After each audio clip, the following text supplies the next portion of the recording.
নিজের টমেটো গাছটিতে প্রচুর পরিমাণে টমেটোর ফলন হোক, এটা কে না চায়। তাই অধিক পরিমাণে টমেটোর ফলন পেতে চাইলে জানতে হবে টমেটো গাছের সঠিক কাটিং। এই ভিডিওতে আমরা আপনাদেরকে কিভাবে সঠিক নিয়মে টমেটো গাছের কাটিং করবেন সেটা স্টেপ বাই স্টেপ দেখিয়ে দেব।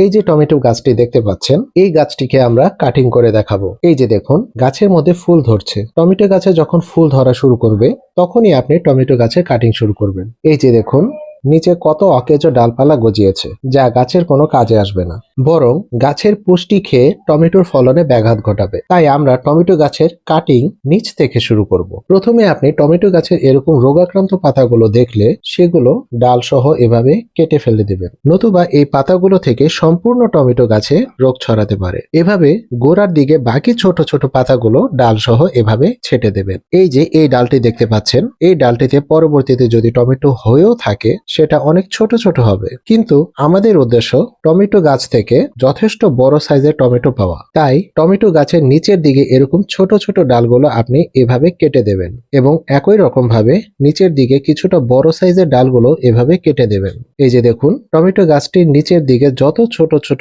এবং কিছুটা বড় সাইজের ডাল আছে সে সবগুলো ডাল আমরা এভাবে কেটে দিচ্ছি। নিচের দিকে কিছু কিছু ডালের মধ্যে ফুল থাকবে, তবুও আপনি এই ফুল থাকা অবস্থায়ও ডালগুলো কেটে দেবেন। এই যে এই ডালটি দেখতে পাচ্ছেন, এই ডালটিতে কিন্তু ফুল আছে, কিন্তু ফুল থাকলেও টমেটোর আকার যেহেতু ছোট আকৃতির হবে সেহেতু এই ডালগুলো আপনি এভাবে কেটে দেবেন। একই রকম ভাবে পাশে এই ডালটিকেও আপনি এভাবে কেটে দেবেন। এভাবে নিচের দিকে সবগুলো ডাল কেটে দেওয়ার পরে টমেটো গাছের আকৃতি ঠিক এরকম হবে। দেখুন, এই অবস্থায় টমেটো গাছের যত ফুল আসবে সে সবগুলো ফুল টমেটো গাছের উপরের দিকে ফুটতে থাকবে এবং টমেটো গাছের পুরো পুষ্টি ফুলগুলো পেতে থাকবে। ফলে ফুলগুলো থেকে যে টমেটো আসবে সেগুলো একদম পরিপুষ্ট এবং বড় আকৃতির হবে।